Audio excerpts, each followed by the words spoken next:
Hello. Today we are going to have our last one stream in Codeberry Club community together with engineering community of UK.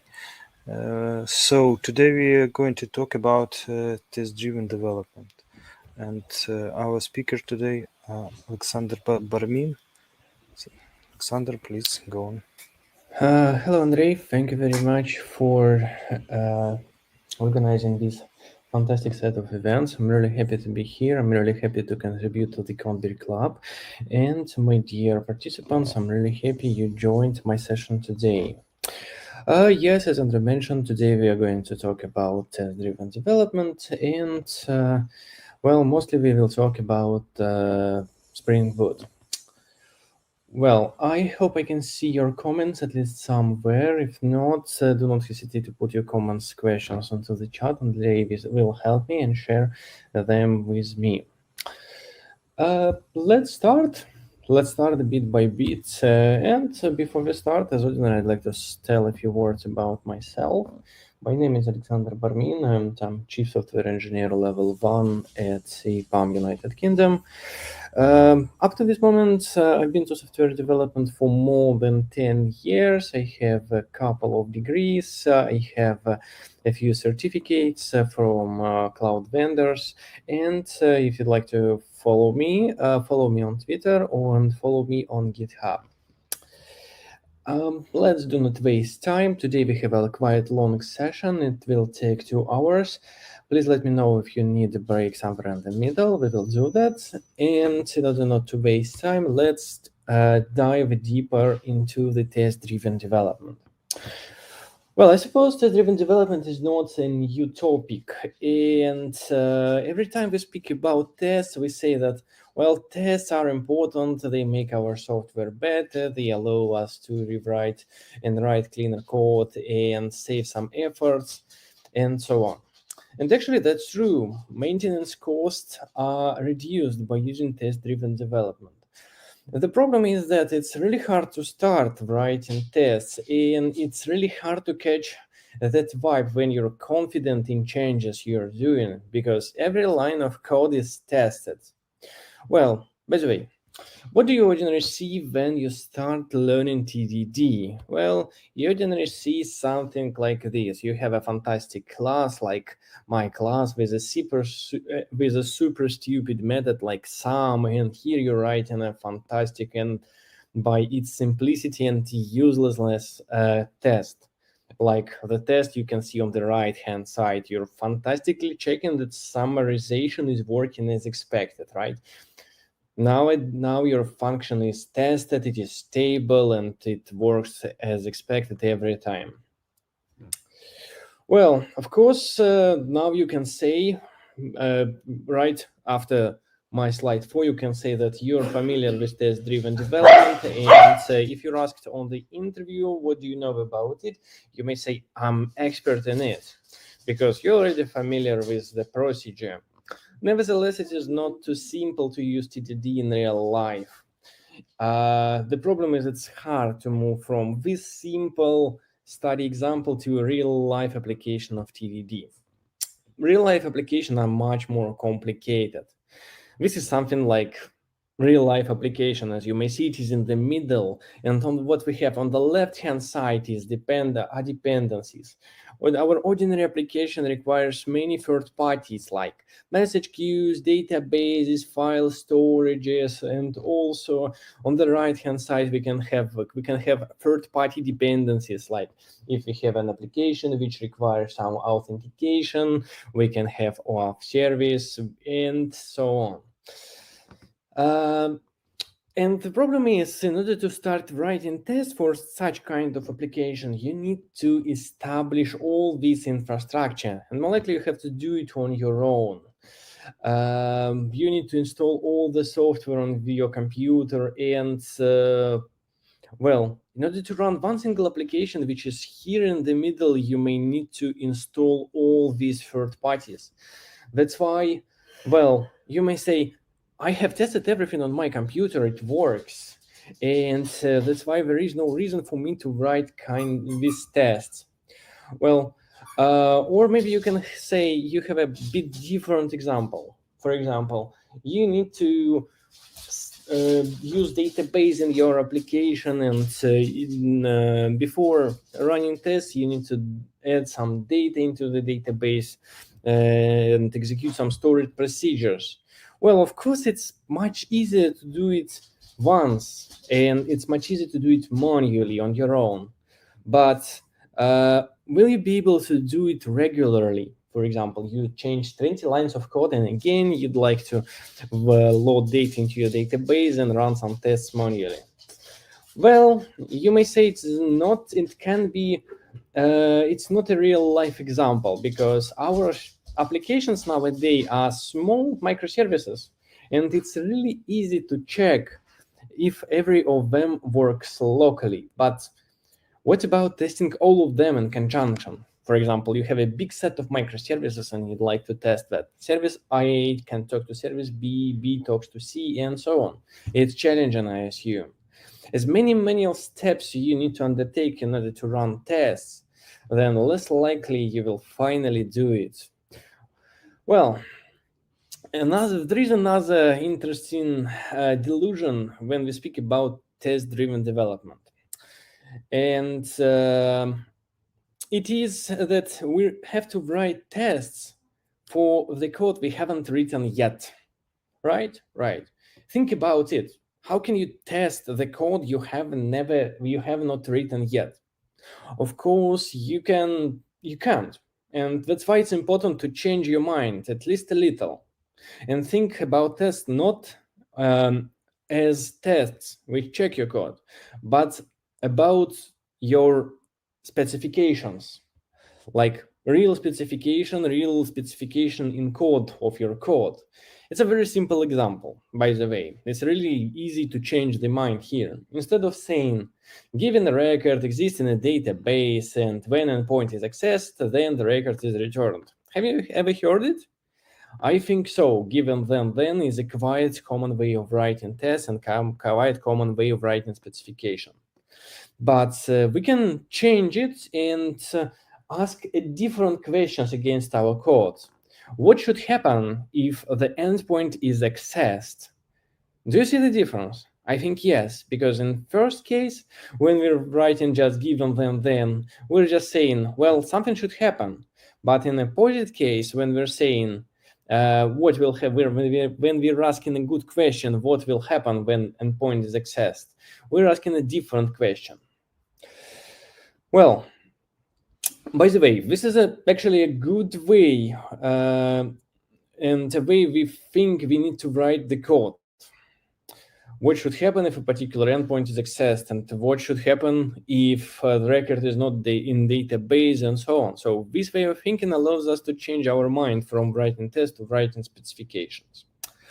Okay, so, and anyway, even if I have not convinced you yet, you may say, well, why should I still write tests? Because it takes 2 times longer to write it. And on the other hand, we have QA team who can test our code before going live, before going to production. And actually, that's true. Nevertheless, yes, actually that's true. And on the right-hand side of the slide, you may see that actually we can write code, and after that we will get feedback from our QA team. Next, we will fix our code again, and we again will pass this code to the QA team, and finally it's approved and delivered to production, right? Right. But have you ever thought about the moment that actually this cycle, write code, deploy it, give to QA, takes time? For example, if you're making releases once a week, you will get a feedback regarding your code only in a week, right? That's why one of the first and one of the most important reasons to write tests is to get a feedback quicker. And also, as quicker we get in a feedback, the more reliable software we're delivering. And again, you may say, my business is pushing me to deliver features quickly, because that's why I'm not writing tests. That's why I'm just delivering feature, and instead of thinking about well, this all this procedure, instead of writing useless code which is not executed in production, I will just deliver the features, right? Yes, but no. The goal of your again, the main goal of software development is not to just write features, because as you may see on the left-hand side, it takes 4 boxes to deliver the feature. We use a traditional approach when you do not write tests.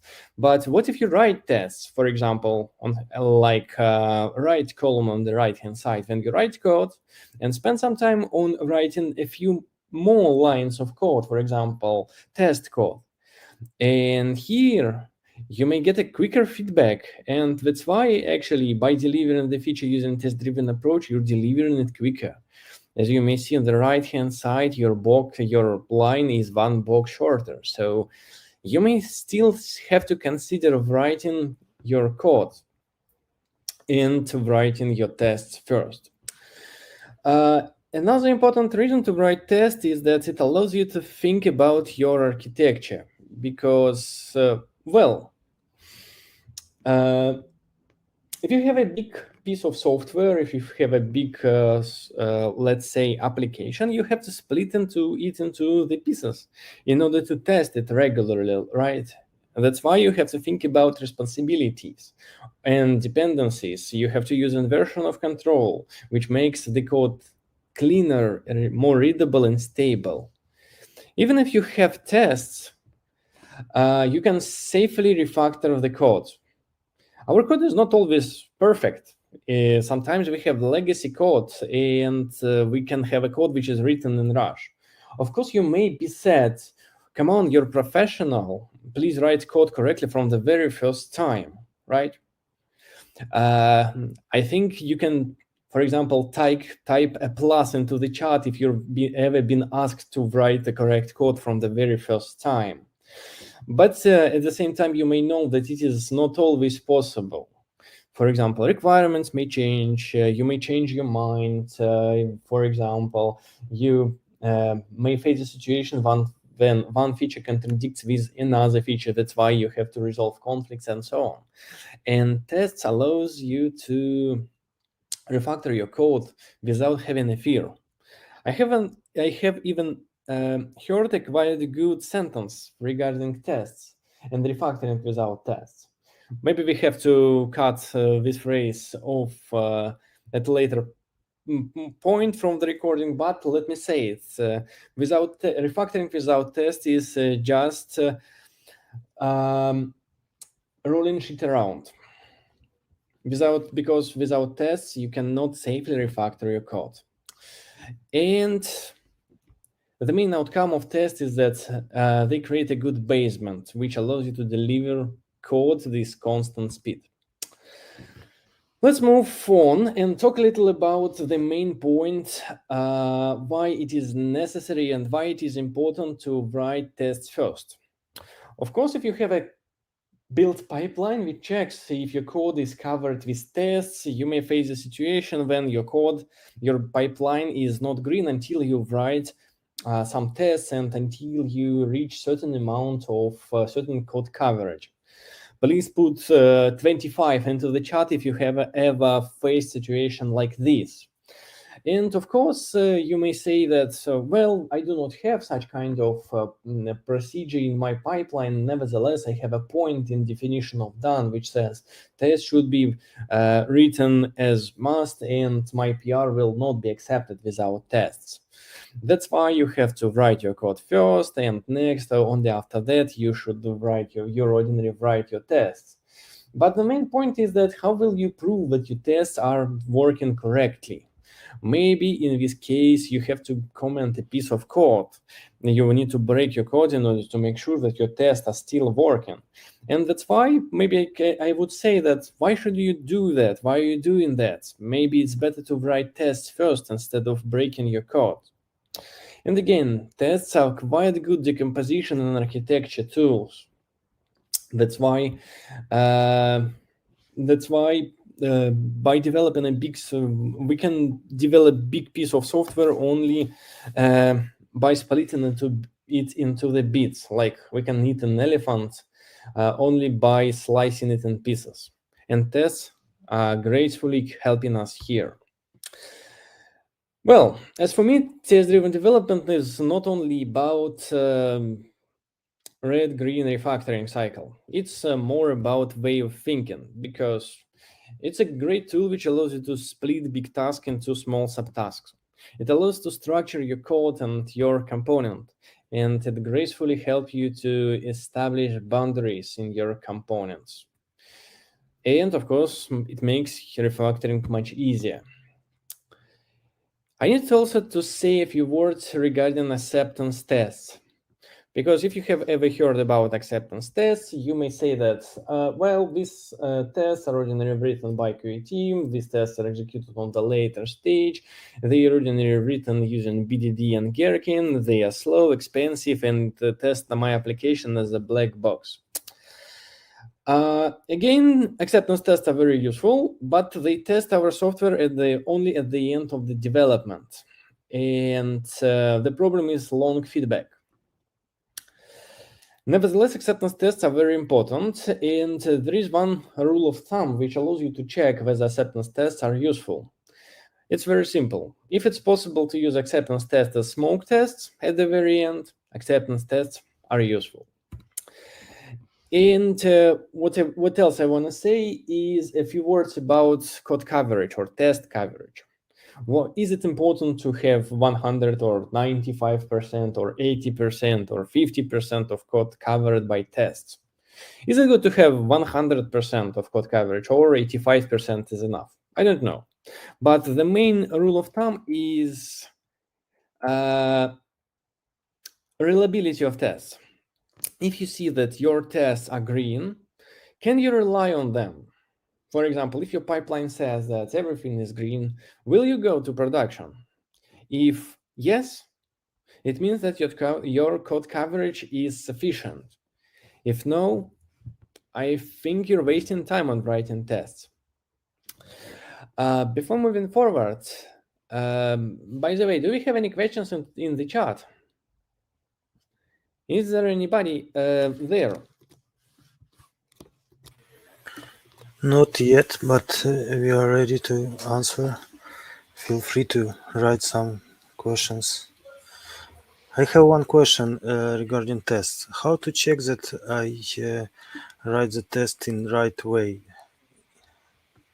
Well, I suppose it's a very good question, and to be honest, there are a few good practices. Of course, there are a few formal practices, which says the way you should structure your test. For example, there are a few acronyms. I like acronyms. First acronym is AAA. You should structure your test in a way when you arrange it first, next act, and third you assert. This is the first useful acronym for, and it may be used as a rule of thumb. It means that you're structuring your test in the proper way. Also, there is another acronym, which is FIRST, which allows you to write tests, which is also a good rule of thumb for writing tests. Your test should be fast. It means that your test should be executed, let's say, quickly. I'm not saying that your test should be executed within 1 minute, within 5 seconds, within 3 seconds, and so on. I'm saying that it should be quick enough in order you not to skip it. I in first is independency. Your test should be independent. It means that result of one test should not depend on results of another test. It means that, well, I have seen examples when one test prepares some test data for another test. That is not correct. That's why tests are not independent anymore. Tests should be repeatable. It means that they should give the same results by running them 20 times in a row, for example. Of course, they should be as self-checked. It means self-checking or self-interpretable. It means that you should not pay additional attention to understand whether the test is failed or successful. It means that at the very end, you should not output anything to the console or to the log. You should clearly say if this condition is not achieved, the test is failed. So it means please add assertions at the end of your test. And the last one bit is T. It's timely. It would be nice to write tests at least 5 minutes ahead of your code. Nevertheless, even knowing all these acronyms and applying all practices from them doesn't allow you to write a good test from the very first time. That's why I suppose the very good way of writing good tests is to have practice. If you're the first person in your team who writing tests, it also can be possible. Just start writing tests. If you see that you already have some tests in your project, please take a look into them. If you have more mature people in your team or senior people in your team, you may ask them how to write tests in a proper way. That's why, Andrei, I do not have a clear answer. Let's say use 1, 2, 3 to write a good test.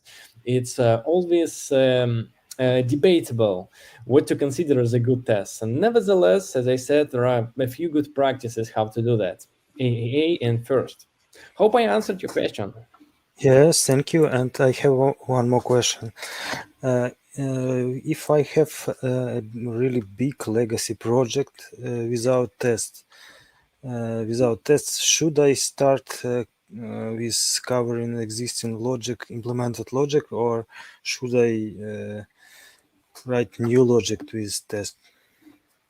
Okay, that's a very good question. Thank you for it. So, let me.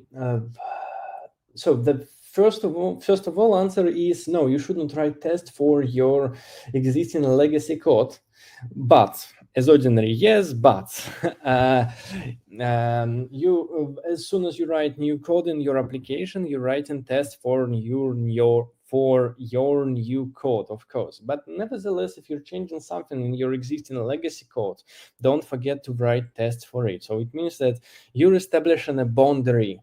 This code is tested. On the left-hand side, for example, I wrote a new piece of code or I changed something in the existing code base, and it is good and tested. On the right-hand side, what I have is something unknown. It is legacy code. I'm not touching it. Nevertheless, it's quite important to establish this boundary. There are many ways how you can do that. On approach, let's say first simple approach, you're just writing test for new code. And second approach, you're writing, let's say, a boundary test, which says, for this input, I should have this output and nothing else. And this is the way of testing your existing legacy black box. You're just checking input and output without, let's say, establishing some mocks and without establishing, let's say, some additional configuration. You're just testing it as is. And again, it may depend on your exact situation, but this is a common approach. Thank you. So we are waiting for questions in our chat on YouTube, and I'm going to go to Shadow. Okay, thank you for good. answers. Thank you very much, Andrei. And I see comments here on StreamYard. And hello. Yes, hello. I see your comments. Well, I spent 20 minutes on just talking on different topics regarding tests. I hope I managed to convince you to start writing tests, and if you have never did it, and I think I managed to convince you to continue writing tests if you're already doing that. Fancy practice. Before moving forward, let me briefly explain or briefly show you the application I'm going to write. Of course, I do not have a lot of time, maybe 1 hour, 1 hour and a half. That's why I will write. I have already prepared a lot of, let's say, I have already prepared a lot of code for you to show. And first of all, the application I'm going to write and extend today is already on my GitHub. So it is here. Let me put the link to it into the chat.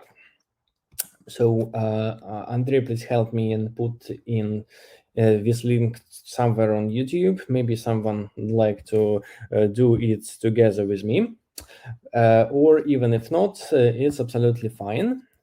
So let's take a look into the project. So this is a quite simple project, and it has a few branches. So first branch is main, and for the main branch, I already have everything written. It is test, it is code, and it is, as you may see, application which is managed by Maven. So Maven Clean Verify will do everything for you. If you'd like to practice today together with me, you can switch to another branch without tests, and there is a there is another branch without tests, and in this branch there is the same application, but not all bits and pieces of it are written, and tests are not here yet. So we will work on this branch today, and if you want, you can do it together with me. Well, that's all regarding the application, I assume. We will take a look into it quite shortly. So let's take a look into the functional requirements for the application. As you know, we have functional and non-functional requirements, and by the way, we are not talking about non-functional requirements today. Unfortunately, we will mostly talk about functional requirements. What my application is about? My application is about creation of accounts in bank. For example, you come to the bank branch and you'd like to get a credit or debit card.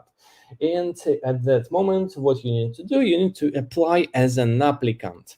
And at this moment, you're applicant, you're not customer yet. And in bank, there is a couple of situations when you're new to bank and you're known to bank. And in case if you're new to bank, my application, which is responsible for collecting this data, should accept your email and last name, create an account for you, and return ID of created account. This is happy pass.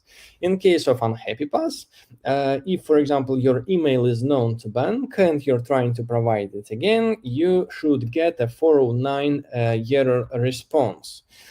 And for example, in case if you're trying to get information about known to bank account by email, you're receiving information about your account, and in case if you're not known to bank, application should return 404 response code. Everything is ordinary, very simple to the application we write on a daily basis. This is on the very high level the architecture of application I'd like to write. As you may see, it is going to be on a very high level layered application with 3 layers: a presentation layer, service layer, and data access layer. For the presentation layer, I'm going to use REST because it is simple, and this is something which we are ordinarily dealing with. For service layer, we will use something. We will write this code. Data access layer will be provided for me by Spring Data, and of course, we have to test everything. Let's take a look into the application, because why not? So I'm not going to write all the code from scratch, and some code is already available. So what I'm going to start is end-to-end test for my application, that acceptance tests, which I told about previously. If you take a look into these requirements, you may notice that these requirements are written in the Gherkin language, and these requirements are written in a very good fashion. Let's say it says, given something, for example, in this case, I'm arranging some data for my test. Next, there is an act bit of my specification which says when something is happening, for example, applicant provides an email and tries to get information about account by email. And this is a third part which says something should happen. This way of writing specification is quite convenient because we can easily convert it to acceptance test from the very beginning. For example, as you may see, these are scenarios written using Gherkin language. What is Gherkin? Gherkin is just a language which allows me to, let's say, specify requirements for my software this way. I'm going to write my application in Java using Java, and I'm going to test my application using Java. And unfortunately, Java cannot interpret English by heart without, let's say, additional modules. That's why in order to proceed, I'm adding a few dependencies to my test module. As you may see, I have two modules here in my Maven project. It is E2E with acceptance tests and app with application. For my test purposes, I'm adding a Cucumber to my project. Cucumber allows me to execute tests written in Gherkin language. So this is the first bit. In order to execute these tests, what I need to have? In order to execute them, I am going to use JUnit 5. And in order to make it running with JUnit 5, I need to put a few annotations on top of my test class. I'm putting suit testable and include engines. So suit and testable makes my test class executable, because without it, it will not be executable, because actually it doesn't have any tests inside, right? Right. But when I put that put testable annotation on top of it, it became executable. Include engines says that actually I have to use Cucumber for executing my test. So as you may see again, I have nothing in my test and to be executed. It means that actually JUnit cannot read my specification written in Gherkin. That's why I am adding Cucumber here. And also, it would be nice not to write tests using plain Java. If I'm writing my software using Spring, why can't I write tests using Spring as well? That's why here I'm saying that actually, Cucumber, when you will execute my tests, please also take a look into these two packages and see, maybe you will find something like a glue code inside them. What can be considered as a glue code? First thing is step definition. Step definition is quite interesting thing, which allows to connect this piece of text, for example, when an applicant provides some test email, this bit of code to be executed. For example, here I have a simple Java code with annotations like given, then, end on top of it. And as you may see here, I have regular expressions. In order to use them, do not forget to put these symbols at the beginning and at the end of your, let's say, phrase. And it allows you to extract some pieces of text from your expression. So what will happen at the end? At the end of the day, when Cucumber will read this specification from top to the bottom, it will execute pieces of code from this step definition file. For example, if I have something like an applicant with email is new to bank, this bit of code will be executed. Next, an applicant with email is known to bank, this piece of code will be executed. Quite convenient, useful, and so on. Nevertheless, it's really hard to write good tests without without sharing some state or without having some services here, testing services.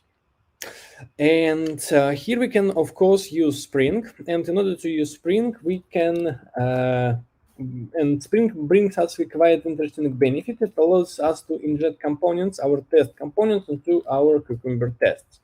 In order to do that, we need to have a class which is annotated with Cucumber context configuration.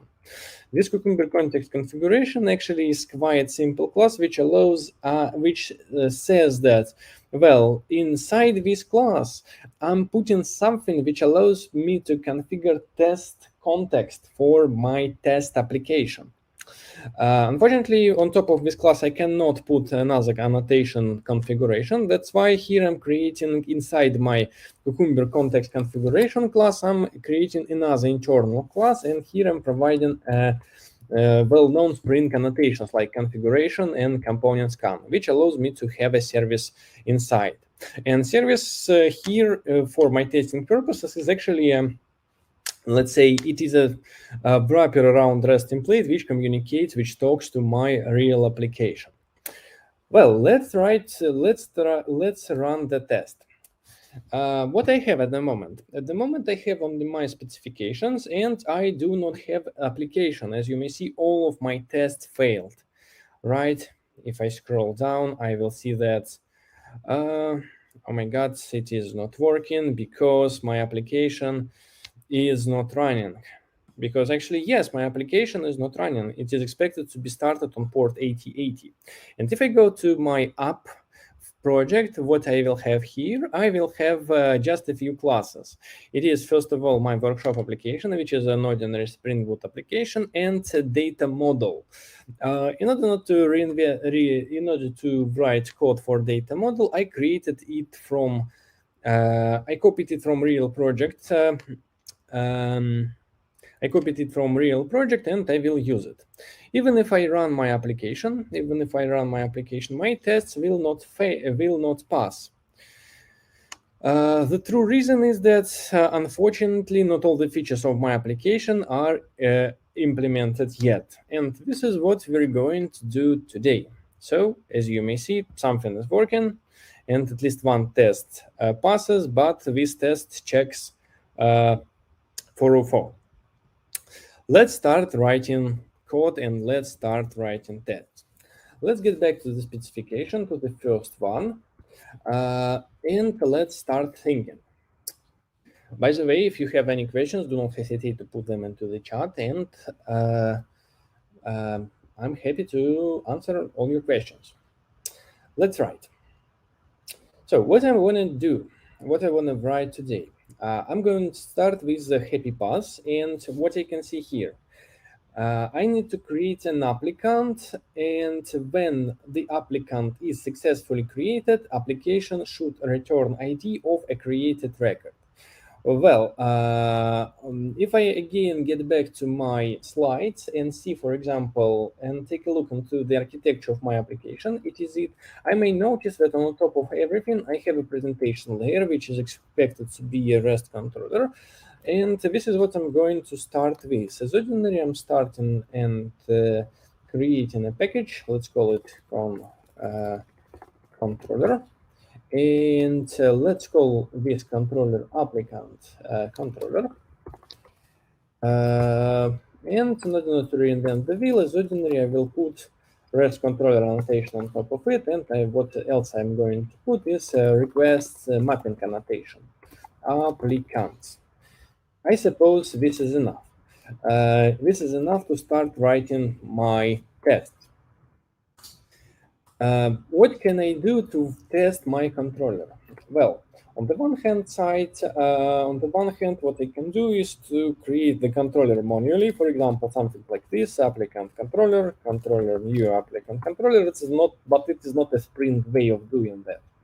On the one hand. On the other hand, it doesn't allow me to test my application in a way when it receives a real REST call. Instead, I'd like to use a testing layer provided by Spring, and what I'm going to do is to put web MVC test on top of my test. As you may see, there are a couple of options. I can put web MVC, I can put web flux test, and web MVC is useful when you're using Spring MVC, and I'm using Spring MVC. Web flux test is useful when you're using Spring Web Flux and reactive stack. There is slight difference. Let's say there is a small difference. In case if you're using a reactive stack, you're expected to use web test client. When you're using web MVC test, you're expected to use mock MVC. That's why the first thing I'm doing is injecting mock MVC into my test. Let's write a very simple test using JUnit 5, of course, which check if my context starts. Let's say that mock MVC import static methods is not null. Why this test is important? Because it allows me to check that my test is actually green by default.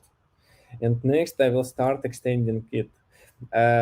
Well, nevertheless, despite the fact that you noticed that when my test started to execute, it initialized a lot of components, even if my application is big enough, and as you may see, it is Spring Boot test, at the end of the day, even if my application is super complicated, it has many levels of, and many layers. Not all the components will be included into my application context by default. How is it achieved? If you take a look into web MVC test annotation, we will notice that actually it is a meta annotation with many annotations on top of it. As you may see, 20 of annotations on top. And what's important for us is this one. Despite configuring cache, WebMVC, and mock MVC for us, WebMVC test annotation also scans class paths and include only classes which are annotated by a particular annotation. Not all the classes are included. What will be included by default? It will include all web MVC configurer, and we ordinarily use them for configuring, for example, security. It will include controller devices, which are widely used for exception handling, JSON components, which are widely used for JSON mapping, and classes annotated with controller and REST controller annotations. So what I want to say is that do not be afraid. Not all the classes from your application context will be included into this test. And here we're finally in the position to start writing the test. What kind of test we're going to write? We're going to write this happy path test. Applicant is new to bank, and when email and valid last name is provided, happy path, okay, create applicant happy path. It would be a good name for a test, but nevertheless, it is not a very good name for the test, because the left-hand side, which is create applicant, is useful. It says that what exact method we're testing, but right-hand side of the method is not so useful. That's why let's try to name it a bit differently. When valid email and last name are provided, then return ID. So as you can see right now, name of the test method is quite long and not readable. That's why we can use display name for making it a bit more readable. When a valid email and last name are provided, then ID of created record should be returned. Here we can write anything because it's just a string and it is used only for JUnit. This method will throw exception by default, and I want to do a small preparation. I'm going to import static mock MVC request builders, and I'm going to import static mock MVC response launchers and mock MVC response handlers. This will make my this actually allows me to use quite interesting DSL of Spring mock MVC, which makes my tests much easier. So what I'm going to write is I want to ask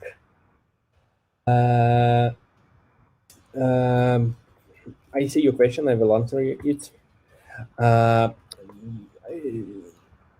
What I'm going to write is I'm going to simulate a behavior when a request is sent to a particular endpoint. And so in order to do it, I will not access my controller directly. What I'm going to do is I'm going to post somewhere something.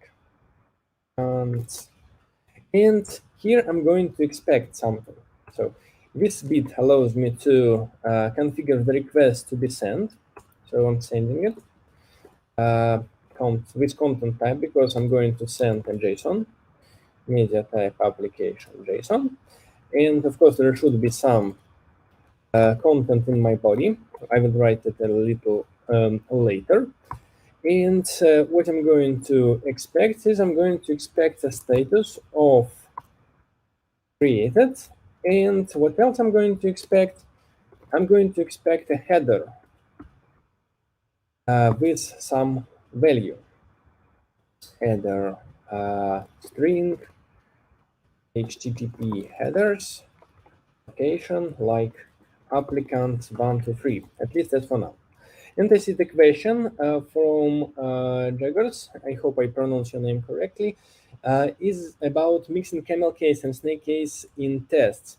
Well, you may see different approach for naming tests. Thank you very much for your question, first of all. And this Actually, we're not intentionally mixing camel case and snake case here. Underscore here is used to separate what exact method we're going to test and what results we're going to achieve.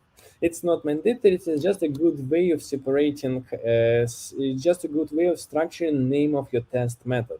Of course, you may write it in this way. Create applicant, when valid email and something is provided, then something is returned. It's also good. I remember I noticed this way of writing tests in, I don't remember what was the name of the book I found it. It was something like a clean coder or maybe uh, um, something about architecture, and I liked it. So I use this approach because, as for me, it is really clear and it is really descriptive because it's, as I said, it allows to understand what exactly I'm testing and what is the expected output. Nevertheless, I'm not saying that it is mandatory. Please, first of all, consider code standards from your team, because if you already have a established constant code the standard in your project, maybe it's better not to violate it. If you're writing tests from the very beginning, maybe you may consider using this approach because it is quite clear and allows to see what exactly you're testing and what is the expected output. Hope I answered your question. And what we did, we send the request and of course get a not valid response, right? This is what we get. For example, we expected status to be 401 created and we got 404 because there is nothing. Okay, let's move forward. Let's move forward and write some code. We know why it happened, because in our applicant controller we have not written any code yet, right? Right. So let's write some code. You have already seen that I'm sending a post request, and as for now, it is expected to return status 401, and it is expected to return something. Create applicant. Let's write a very simple. Let's write a very simple approach. Let's say, let's write a very simple bit of code which allows my test to pass. Let's start with a simple thing, with the first thing. I even like to get rid of, let's say, one line of test from my test in order to go in very small steps. And I see a very good question from Artyom. How did I follow AAA in this test?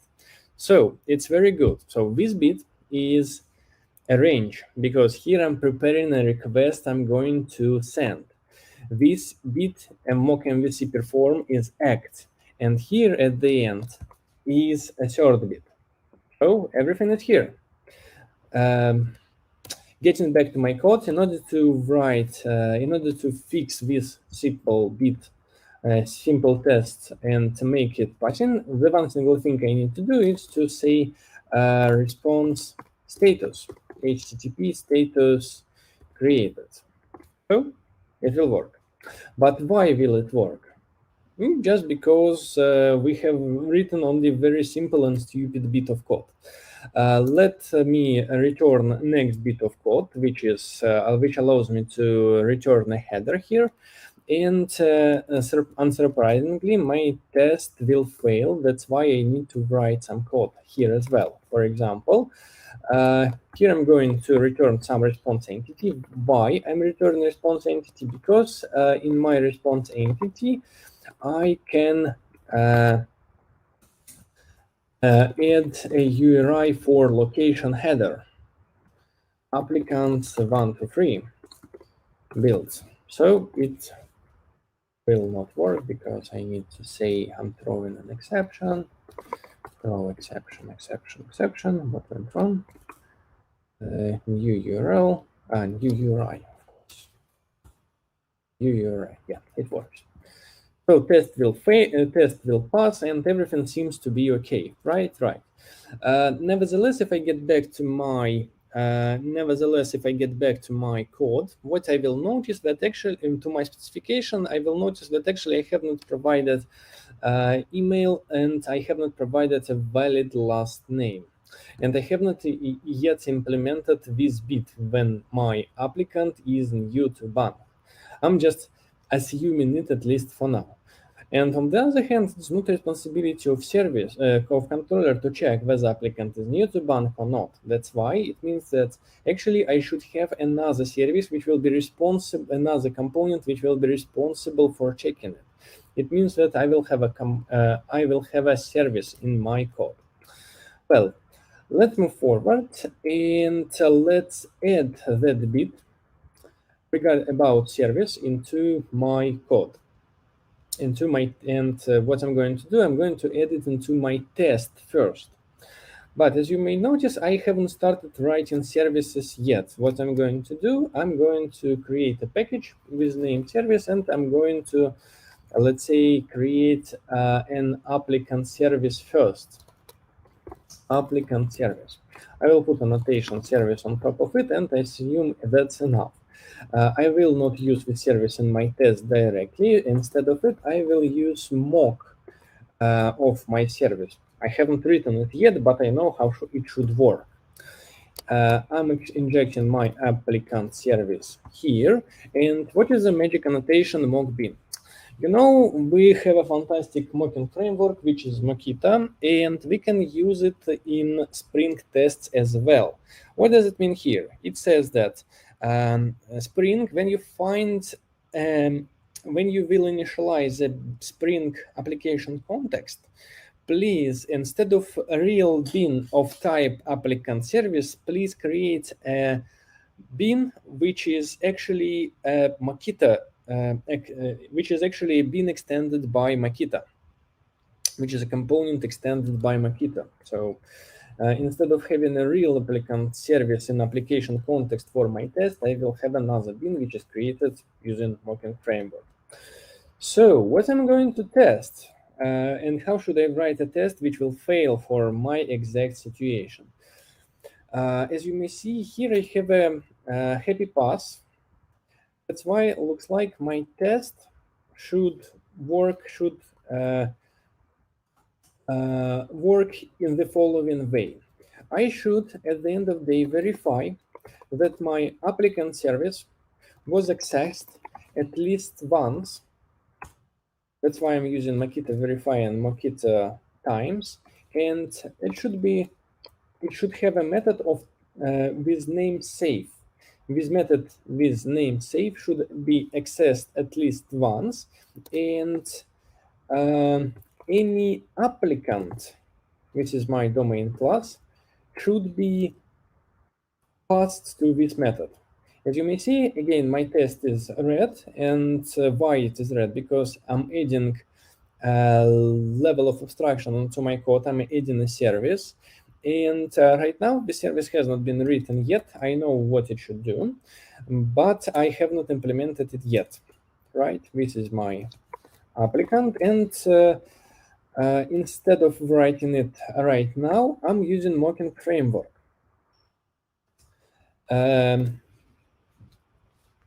And that's why this is not a real service. It will be something like a mock. So as you may see, my code is not working because actually it was expected to have one single interaction with this mock, but there were no interactions with it. Well, let's fix it. So I'm going to my test my controller and writing request body annotation. I'm putting applicant as a request type, and I'm injecting after wiring my applicant service here. My applicant service created for test, which is actually a mock, will be used here as well. That's why I'm quite, let's say, it's quite safe to use it here. So there will be one interaction with it. I assume there will be one interaction with it, but no, there are no interactions with it because I'm getting 400, and the reason is because actually what I sent to my controller is just an empty string. Well, and here I would say one quite important thing. Unfortunately, Web mock MVC has some limitations. It cannot convert our request to JSON under the hood. If we're using web test client, it can convert our let's say domain object to JSON and next send them to endpoint as a JSON. For mock MVC, we have to do it on our own. But what is convenient is, as I said, Web MVC includes a lot of components into application context, and one of that component is object mapper, which is the JSON mapper provided by Jackson. So it means that we actually can use it write as value as string. We can use object mapper to convert our object to JSON. So let's create a valid applicant, because in my test I'm using a valid applicant. Person, as you may see, there is a quite big domain model because it is taken from a real project. This is last name, and this is contact point, electronic address, and this is my email, test@test.com. Now it will start to work. Oh, no, it will not, because I haven't sent anything yet. This is my JSON body. And I'm sending my JSON body. Fortunately, I forget to send it. Right? Works? Works. But how can I be sure that the JSON body I sent to my controller is actually the same JSON body I received in my service? And here again, what we can use another interesting thing, which is Captor. Captor is a part of Makita, which allows to capture values passed to mocks. In order to use Captor, I can create it manually using just inside the method. This is the first option. I will also show another option. Argument Captor of type applicant. This is applicant Captor. This is the way I can create Captor on class level, and also I can create Captor argument Captor for class applicant.class. I can create it here inside applicant Captor, inside my method. How will I use it? Instead of saying here that my applicant service is accessed at least one with any applicant, instead of that, I'm saying I will use applicant argument Captor to capture my argument, to capture a real value which was passed to this mock. What I'm going to do next, applicant argument capture, I'm retrieving a value from it.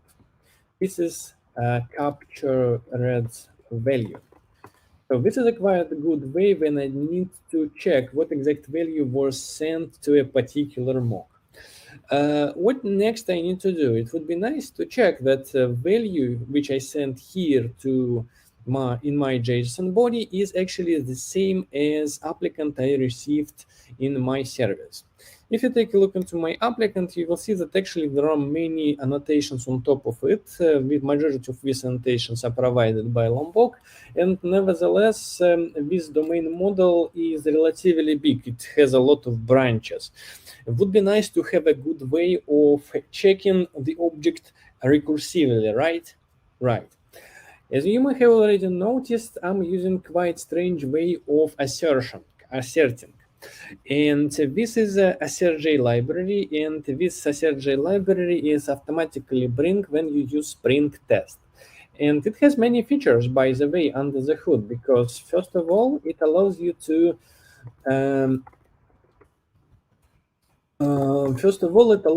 compare objects recursively. Let me briefly refactor my code. JSON JSON object matter. Let me briefly refactor my code. This is my original applicant. I'm converting to JSON and sending. Again, this is a bit of a range. This is act and this bit is assert. And using assert.j library, I can do the following. I can assert that captured value using recursive comparison is equal to original applicant.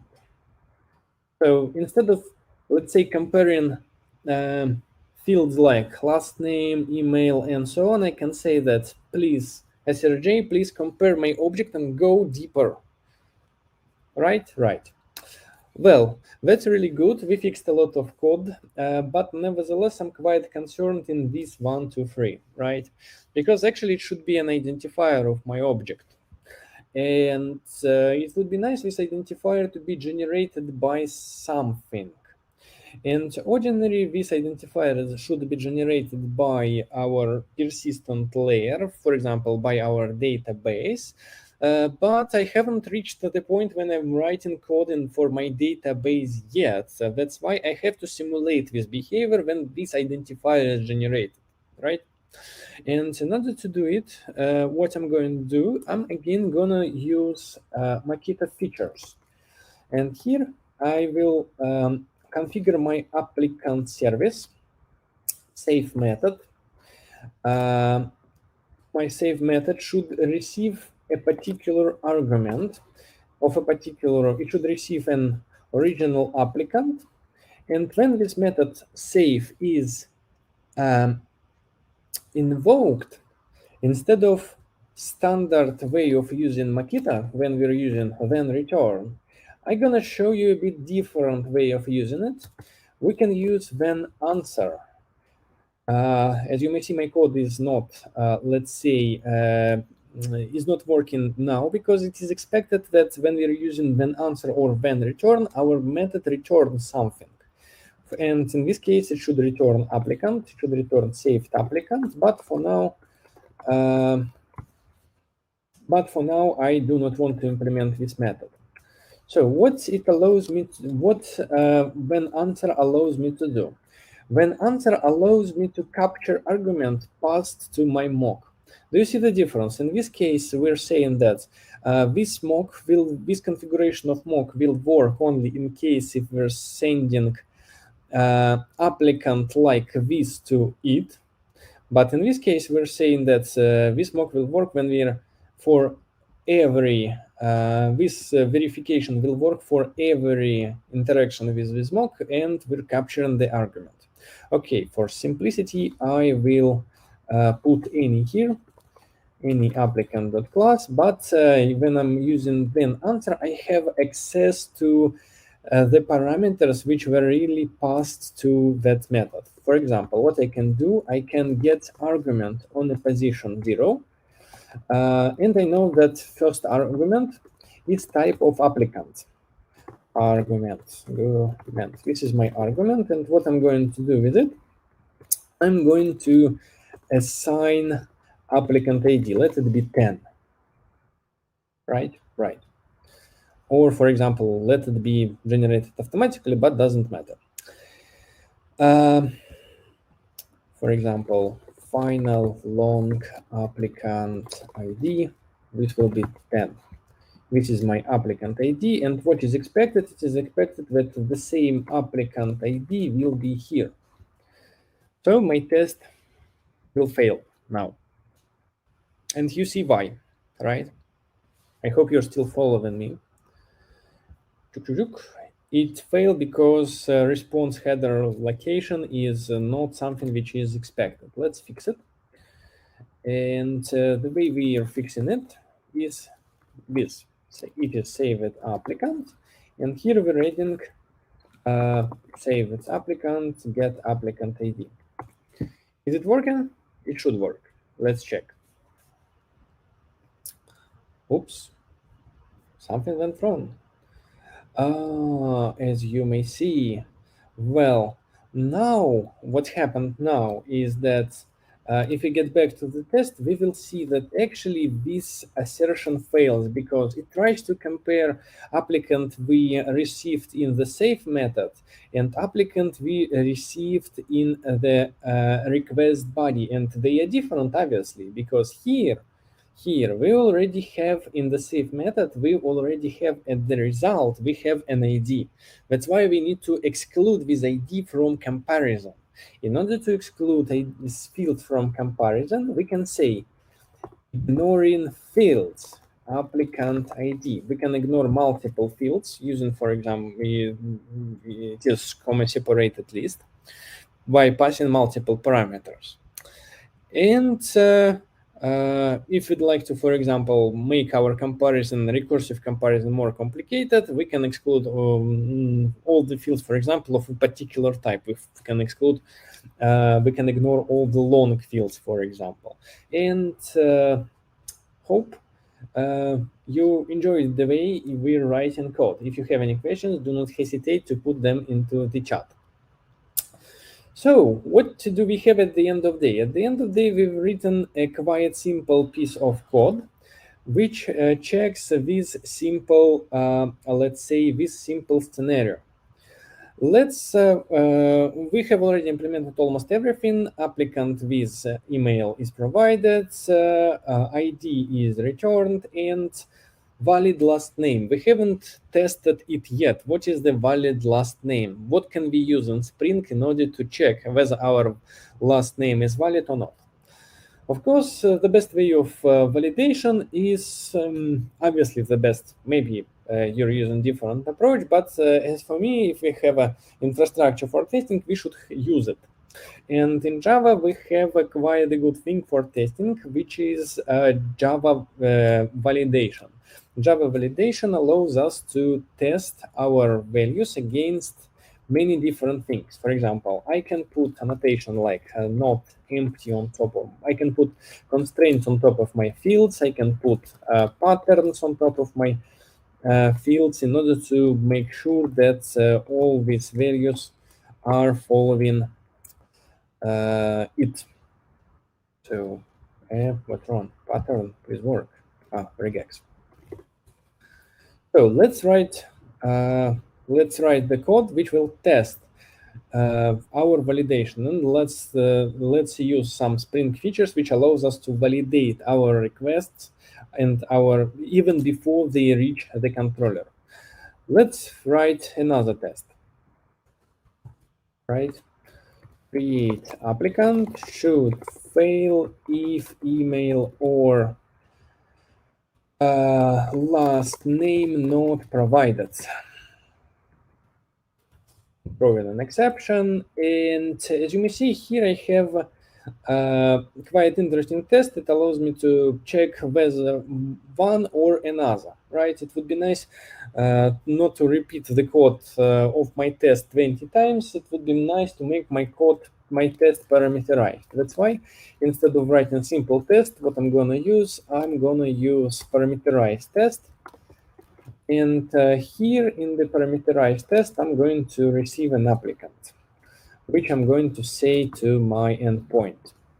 I'm posting my object mapper write value string my applicant and expect status is bad request. Because my values, in case if my values are not correct, I should expect a bad request. It's obviously because it's a client-side error. Okay, so how should I provide parameters for my test method? I said that my method which provide parameters for it, for my test, is called parameters, and method should be static. It should return a stream or collection of argument, and this is name of my method. I said it will return stream, so let's return stream of some values. And my first argument is applicant.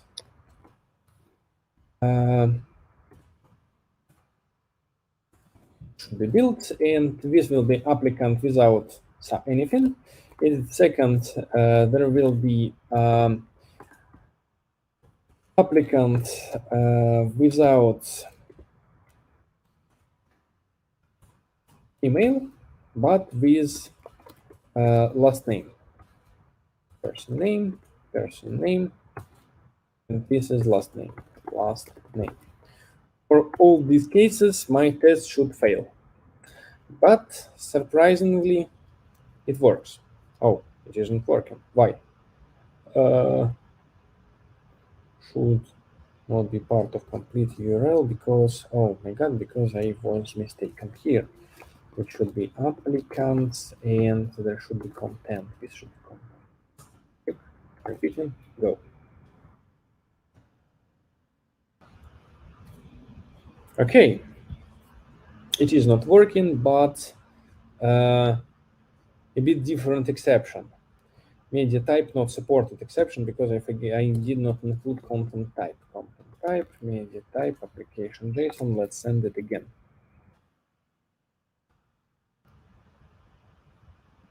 Again, it works. Hooray! Why? Because I haven't saved. I still need to perform a lot of, let's say, infrastructure work for my test. I need to configure my mock applicant service, and when I'm saving any applicant, let's say then answer in this is my applicant application get argument 0 set applicant ID 1 up.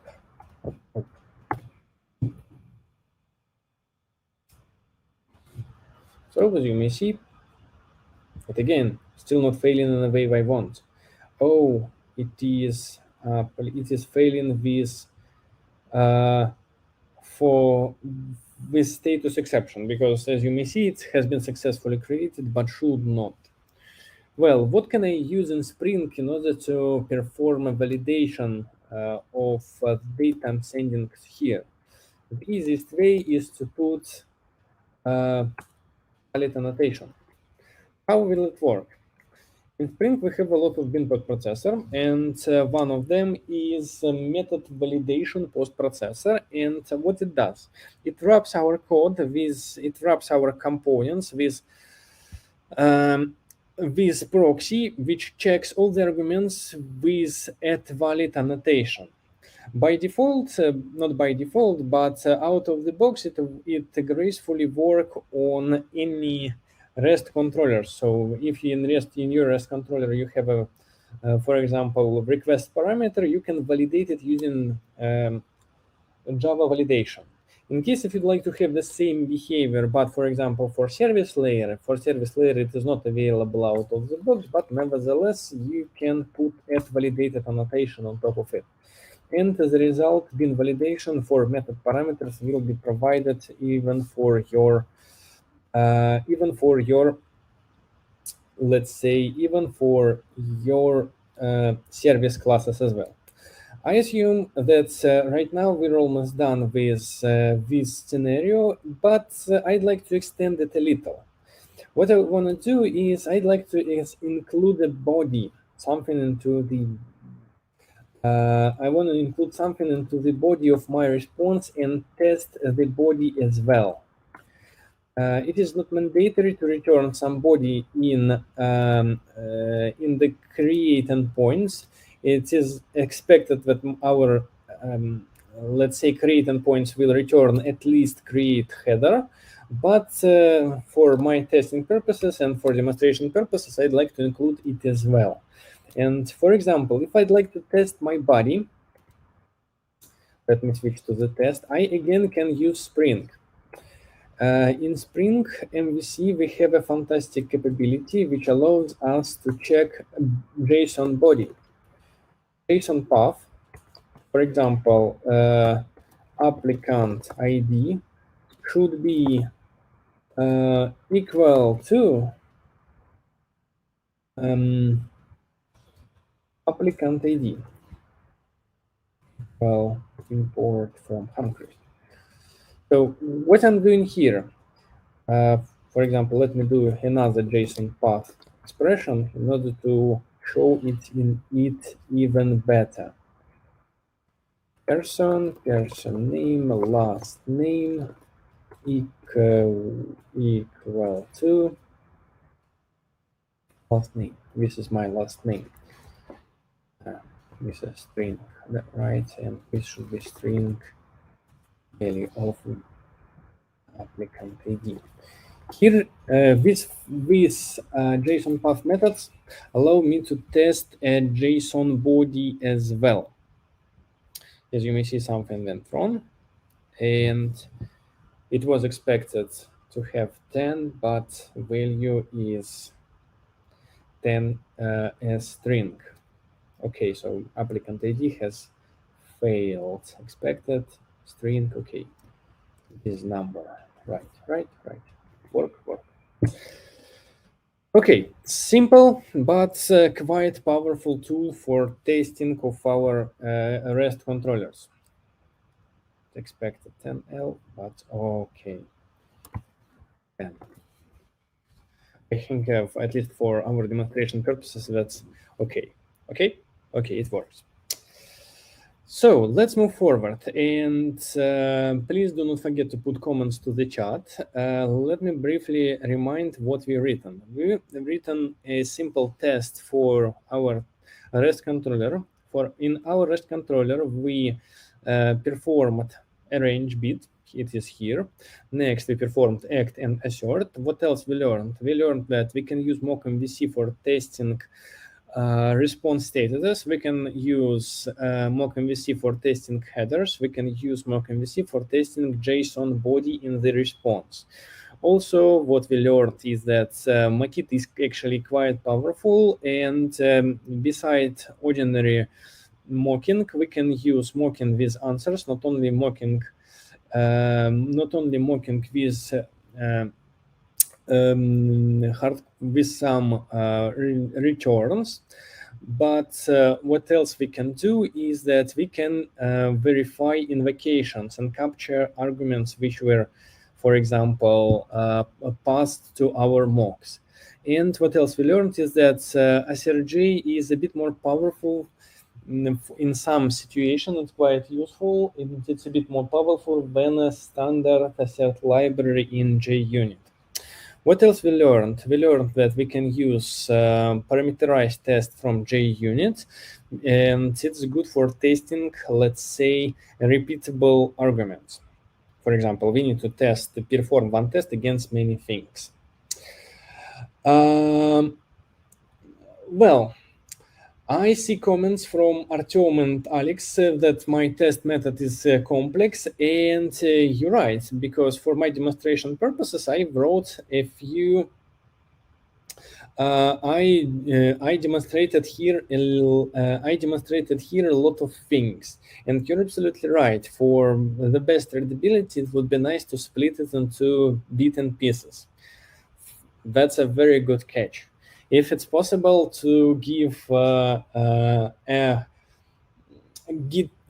you high five, I'm giving you high five. Alex, thank you very much and Artyom, thank you very much for noticing it.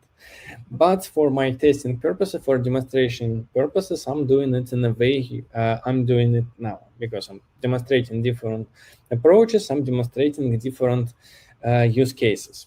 So, thank you. Let's move forward. And let's write second. High five. Let's write a second layer of my application. What is the second layer of my application? It is service layer. For the service layer, before moving forward, as you may see, I have a lot of other scenarios in my application. Unfortunately, I do not have enough time to write all of them. If you open my GitHub repository, you will see that for all of these scenarios, there are test cases. So what I'm going to do next, I want to focus on a few more interesting scenarios. And maybe we will have time to write maybe 2 or 3 tests till the end, because only 14 minutes left. What I'm going to write next is to write an unhappy pass scenario, which says, in case if applicant is known to bank, it means that applicant can be found by email. There should be a 409 response code. Okay, if I start writing this test scenario from controller again, what I will do, I will configure my applicant service to work in different way. For example, it should throw an exception like applicant exist exception, and I'm going to add an assert which checks that status is 409. 409 status is conflict. Well, we already know how to do that. Let's move to the service layer and write implementation for my service as well, this test, of course. So what I'm going to do in my test, for testing, in case if I'd like to test my web controller, Spring need to create many bins, right? It needs to create JSON mapper, it needs to create controller, it needs to create view resolver, it needs to create the register all the JSON mapping component and so on, many things. But service layer is quite isolated for me, right? Because it requires because I'm testing one single class in the box. And here, instead of using Spring test layer, I'm going to configure my JUnit test on my own. In order to do that, what I'm gonna do is to extend my test with Spring extension. And the next step for me is to put context configuration on top of it. As you know, Spring is nothing but a dependency injection container and or invention of control container. And in order to provide me with dependency, Spring should be aware what dependencies are in my application context. And even for test, I should say, dear Spring, please include a class into my test application context. For example, I'm going to test applicant service, and in this case, it will be real applicant service in my application context. And next, what I can do, I can afterwire my application service unit under test into my test code. This is test, check, context, starts. I like to start with it. UUT is unit under test, and I'm adding assertions. Is not null. Why it is useful? Because it at least helped me to understand whether I included all the necessary classes into my application context. And by the way, in Spring, instead of putting two annotations, I can put only one. I can Spring JUnit config. I can put one single annotation instead of two. It will also work. But I don't know why there is no support of this annotation in IntelliJ. It says that my unit under test is not working as expected. Okay, so let's move forward. Let's implement this unhappy pass when applicant is known to bank, exception should be thrown, right? Right. What I'm going to write in my test, save, should throw exception when applicant is known to bank. I need to have a way to check that exception of particular type was thrown. So that's using assert I'm writing the code like this. Assert that's thrown by, and this is code which should throw an exception. UUT, save, something. I need to configure applicant. I need to create an applicant again. I'm creating an applicant. When this applicant is saved, then my exception is instance of applicant exists exception dot class. This is the way to assert exceptions in assert. Let me create an exception. This is my exception. Let me do it, extend runtime exception. Let me run the test again. And as you may see, it will fail. because exception was not thrown. But nevertheless, my application context starts, and as you may see, it starts much quicker. And as you may see, it complains that actually it was expected to have an applicant exist exception, but unsupported operation exception was thrown. Let's fix it a little. Of course, I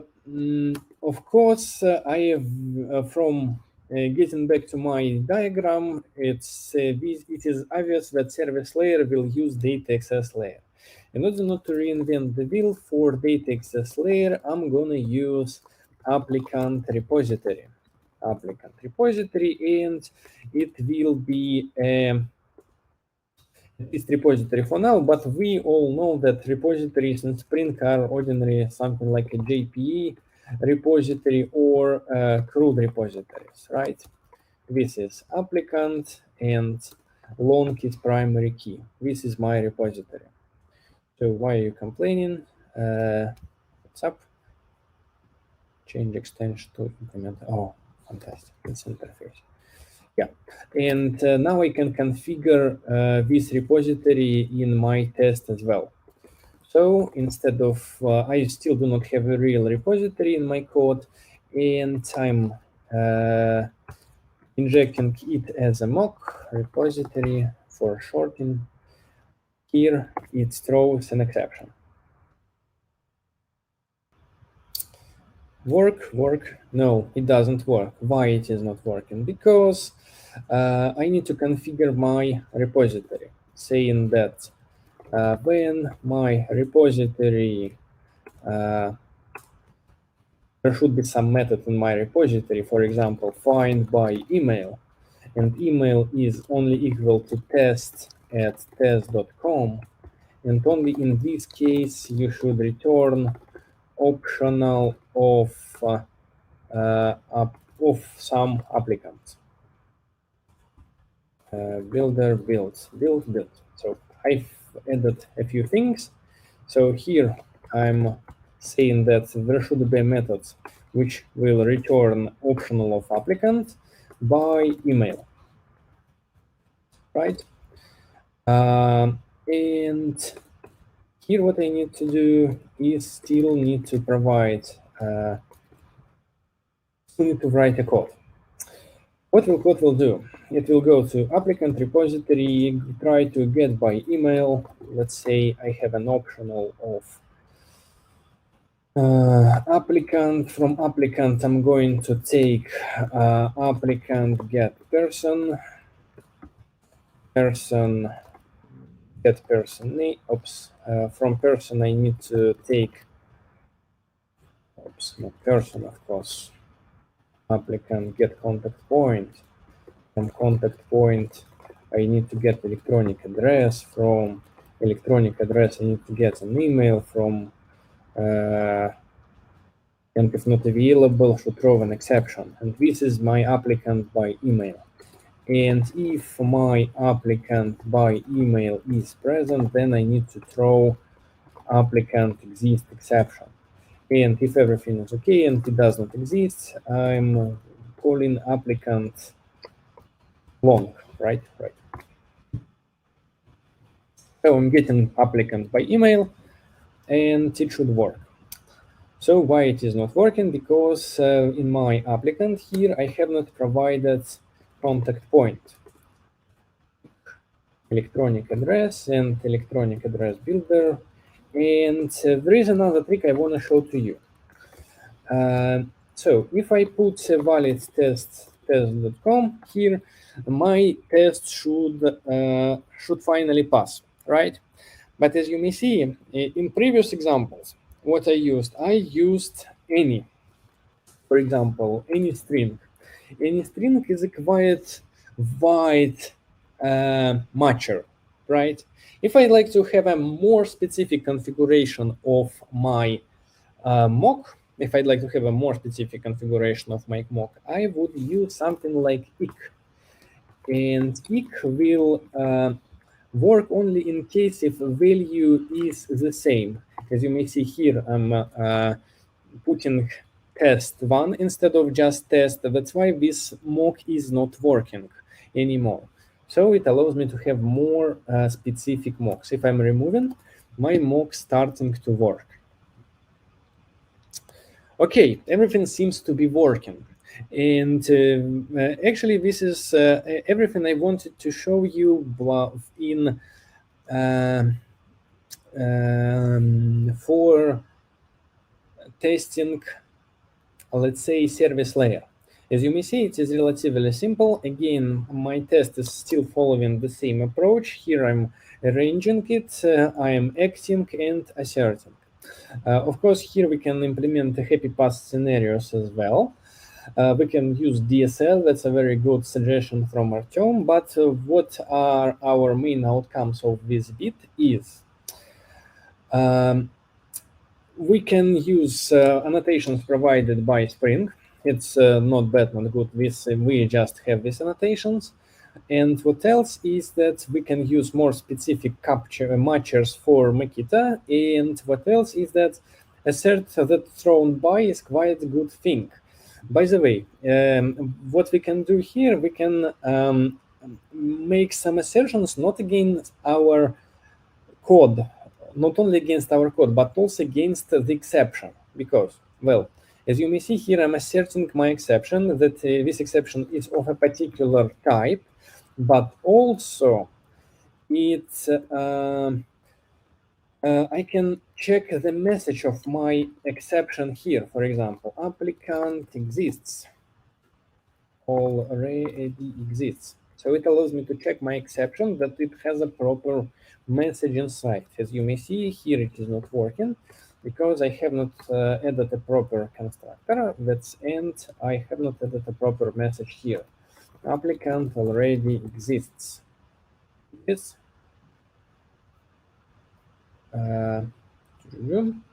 Exists. Come on. I'm not going to replace anything. And speaking about ICRJ, I can customize proper test. This one. I can customize the error message which will be shown in case if my assertion fails. This fail message invalid exception. Let me make my code failing. Demonstrate it.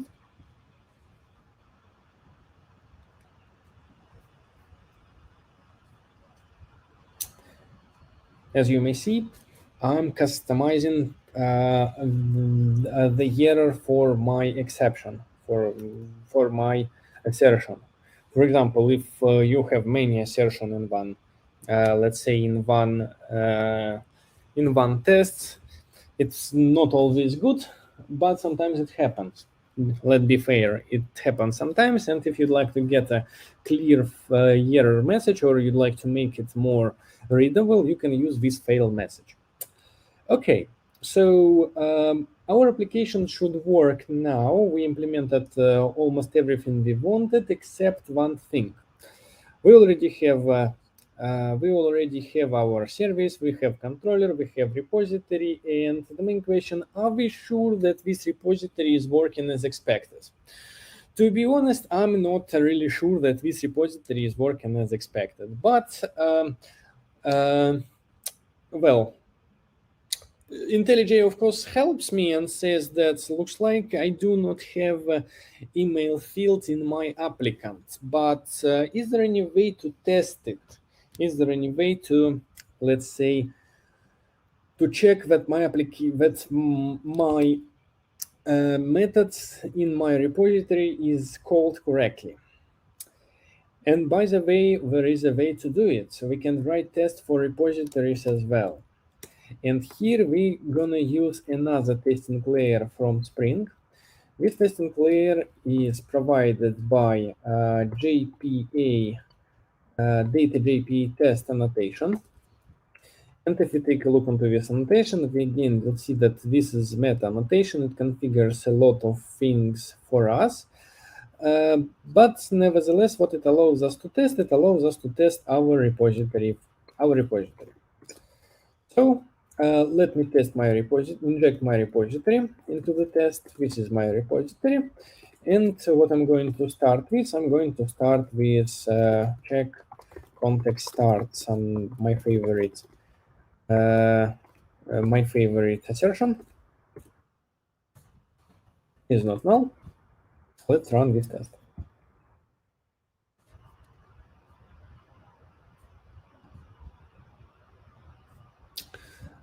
Okay, it fails, but why does it fail? Because it fails to start, because it says, well, in applicant there is no property email. We can have let's say many ways to fix it. What we can do is to say find by applicant applicant name or person no, or maybe electronic address. No, it is very nested field. Of course we can write method for Spring data, which will be very long, but at the same time not readable. This is the one single option. Yes, as you may see, even IntelliJ helps me to write a proper method, but nevertheless, email is very deeply nested into my domain object. That's why I'm gonna use a bit different way. I'm still saying that please find by email, but instead of relying on Spring Data JPA, I will say this is the query I want to use for finding my applicant. And if you don't mind, I will take a look into my helper. I have a helper here in order to write this query properly from applicant A, where applicant dot contact point dot electronic address dot email is equal to 1.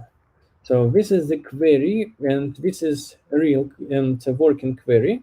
And at this moment, my application will start and will work.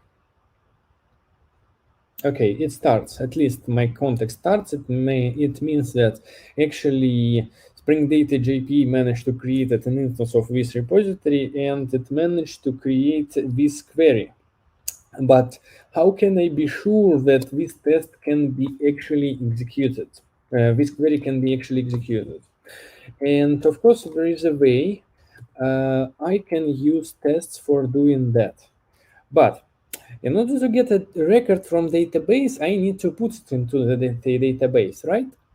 And here Spring provides me with a quite useful test component, which is called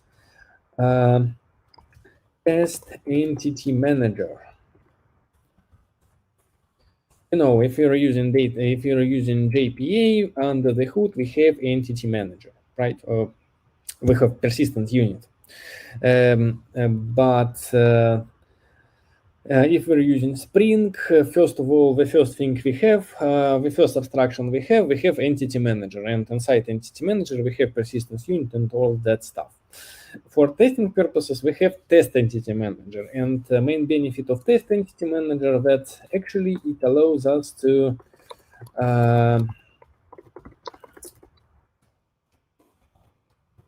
interact with underlying in-memory database. So what does it mean? I can create a new applicant,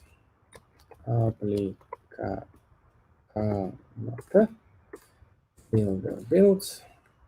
Well, it's a little annoying, to be honest, to create applicants because they are really big. And as it was noticed in the chat, it would be nice to have a helper method applicant to save. And this is my entity manager. In my entity manager, I'm persisting and flush on my applicant. And what I'm going to do next, I'm going to find my applicant by email. Email is known to me. This is from database. And I'm asserting that from database is present. So it means that records from database can be extracted. Hooray or not? Not hooray. Why? Validation, because applicant person, I need to provide a person and person name as well. So the main model create a lot of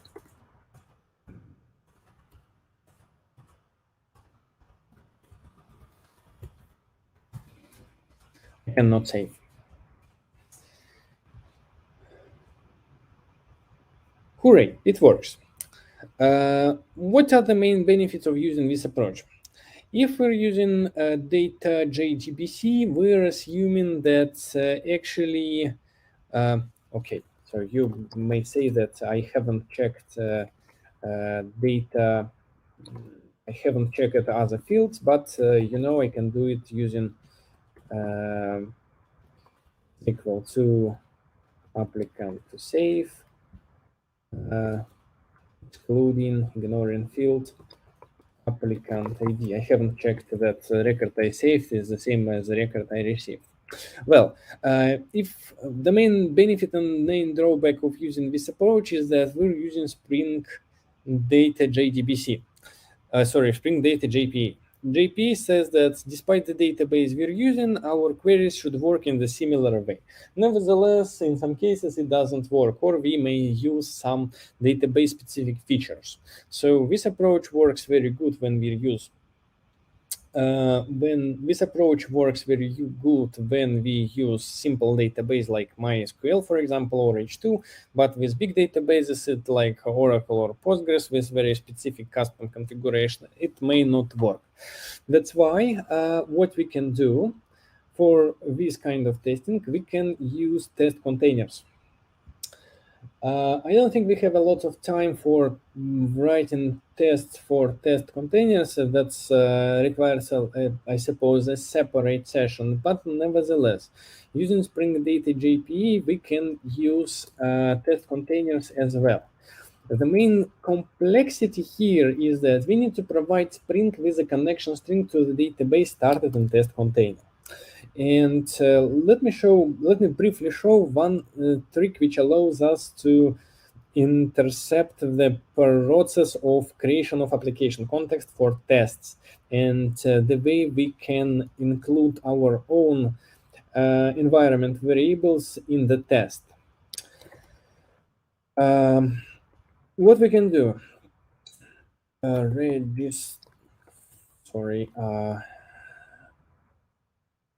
dynamic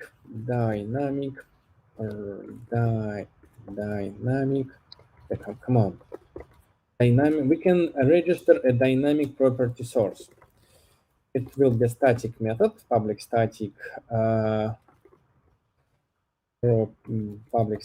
property source, and here will be registry. I forget the name of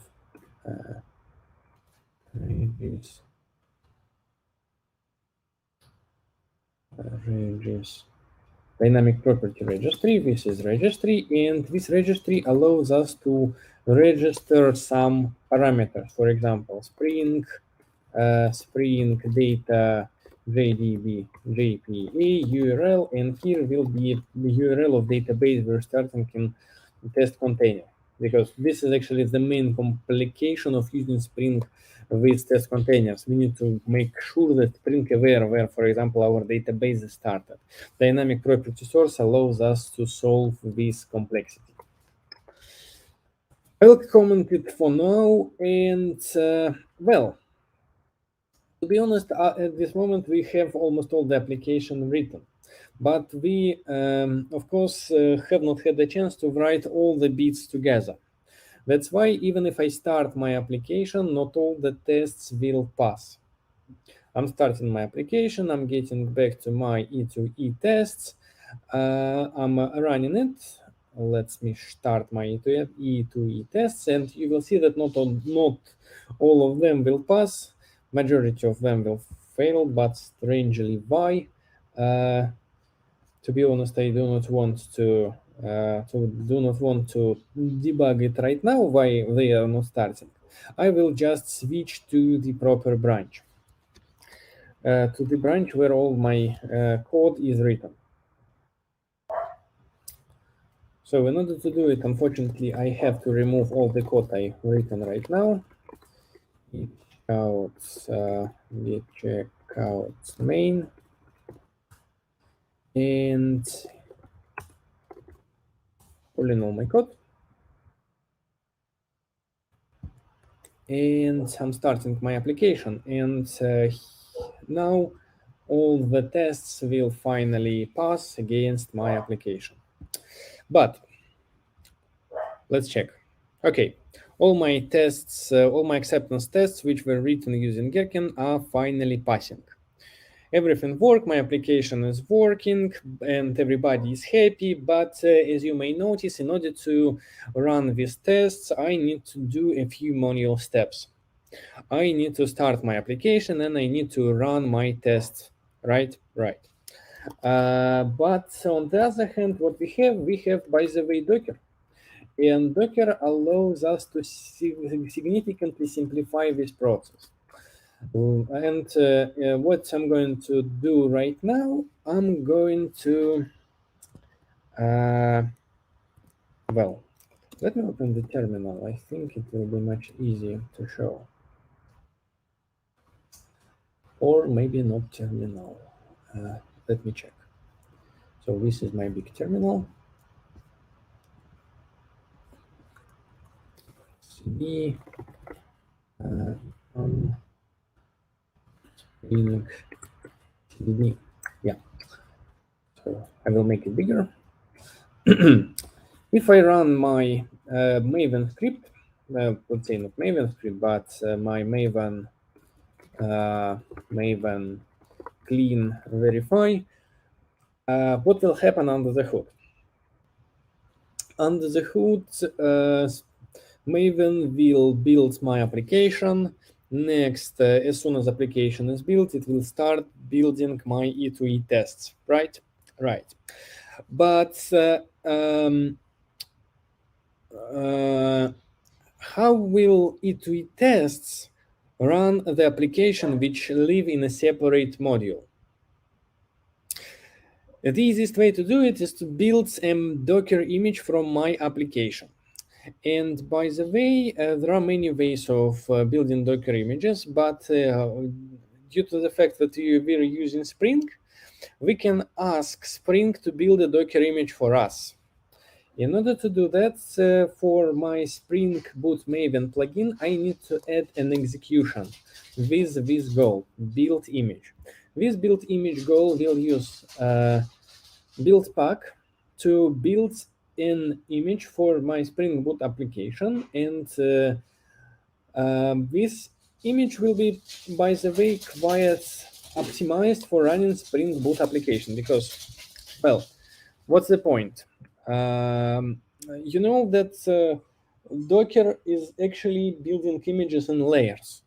And basic layer is something like a tiny Linux image. Next layer is our JDK. And third layer is our, by the way, let me run it and show. And the next layer is something like our big fat jar. If we're building a Docker image using Spring Boot's Maven plugin, it will be built in a bit different way. By the way, I already have a built image.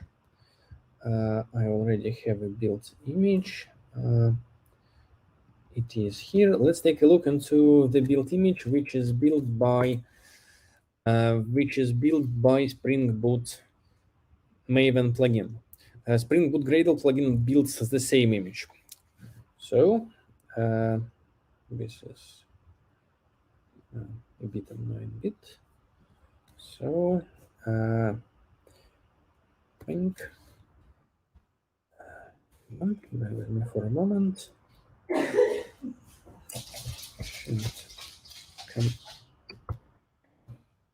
Okay, so just bear with me for a moment. Something is not working as expected. Why? Because I want to press Command Shift L, but it is not working today. Okay. is, well, I need to press a button, but it is I don't know why I can do that. Maybe I'm on the wrong. Maybe I am on wrong. Oh, finally. Tick tick.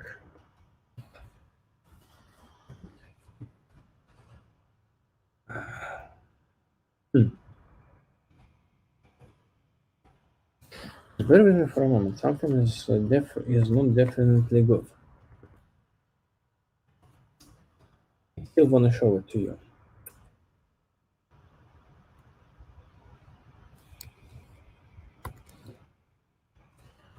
Oh. Finally, a moment. Yep. So this is the Docker image which is built by Maven plugin. It is, as you may see, on the left-hand side is layer, on the right-hand side is what was added to the layer. So as you may see, it is built from quite not very tiny 63 megabytes Linux. Next, it adds some infrastructure for running application. It is Linux things. Next, it adds some files from build pack like certificates. Next, it adds some configuration for it adds Java and configuration of it and JRE class path and so on. But what is interesting here we're starting, it starts adding Spring build pieces of Spring Boot application.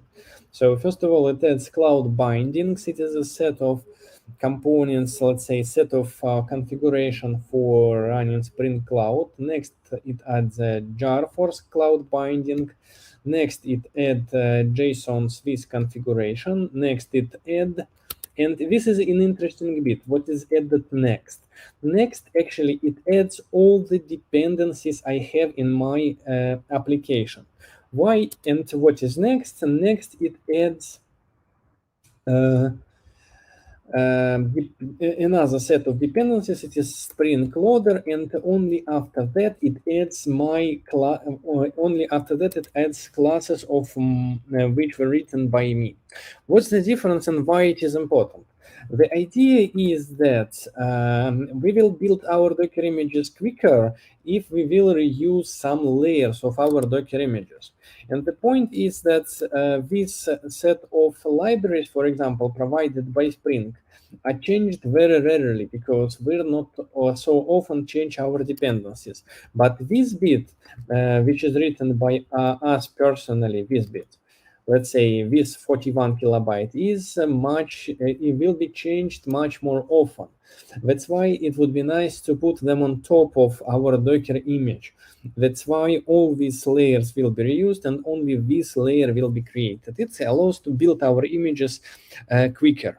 And this feature is provided not only by Spring Boot Maven plugin, but also it's quite an interesting feature of Spring jar because it is layered.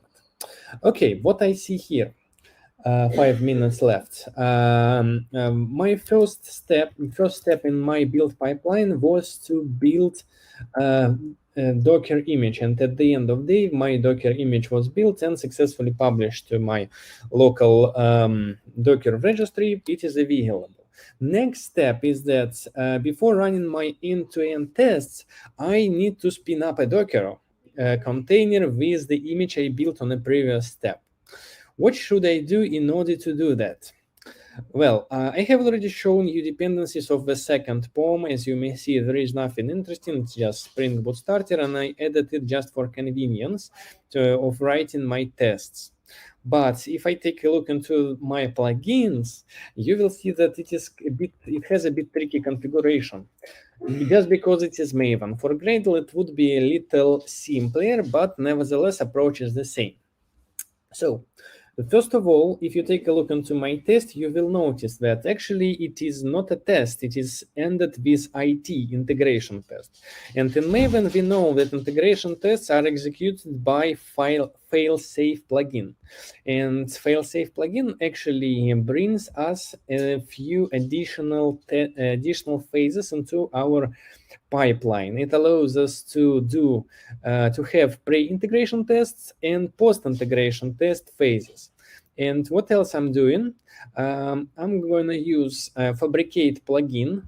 It is Docker Maven plugin provided by Fabricate, and in pre-integration test, it will spin up my Docker container, and post-integration test, after executing them, it will stop my Docker container.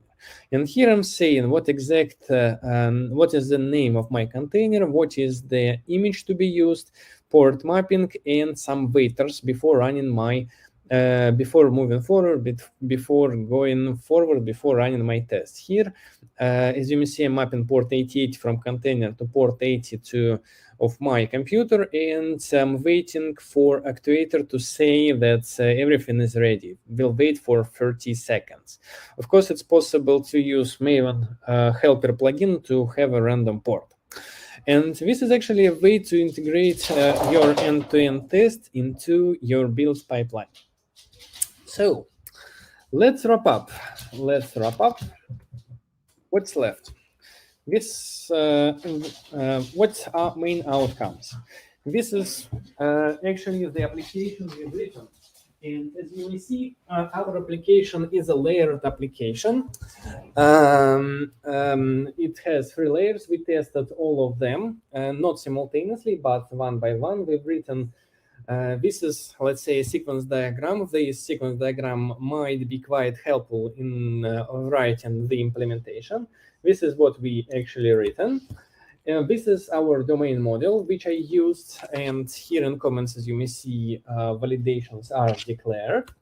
And this is a service layer, which I'm going to use, and this is my REST endpoints. We implemented all of them. This is way of testing of our application with Docker, and also I shortly shown integration of Docker with Maven, and that's all.